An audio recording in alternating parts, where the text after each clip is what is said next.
Hi guys. I just want to maybe give you guys a little secret. My son goes to a school nearby. This is actually in Johannesburg, South Africa. It's a park that isn't necessarily that famous, if I'm not mistaken, because I'm here on a school day, nonetheless. But there's no one around me. It's such a beautiful place.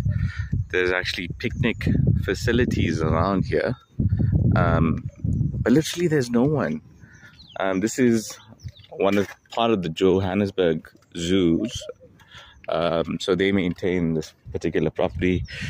If I'm not mistaken, you can probably run here, have a few picnics, but I'm assuming you need to check in first with the guys that actually manage the park itself.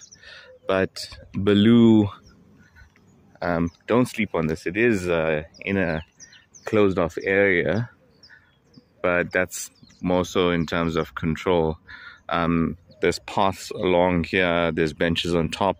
If I'm not mistaken, there is it's what's supposed to be a dam here. Haven't had a chance to actually go through.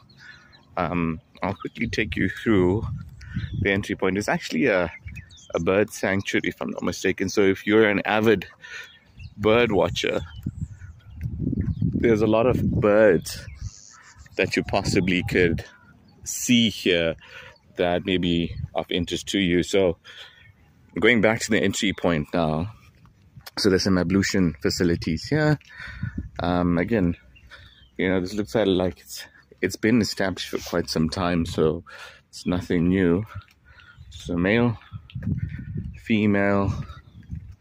On these picture boards, or notice boards rather, there's pictures of birds, and you'll see pictures endemic to South Africa. Garden birds, a different variety of birds. Again, urban birds of South Africa, migratory birds of South Africa, rare endangered birds of Southern Africa.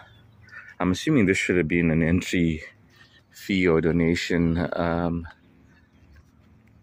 point in terms of collection. But here we are, Johannesburg City Parks, Joburg Zoo. On the top there, Baloo Bird Sanctuary, walking trails and infrastructure. There's a number, and even if you're looking at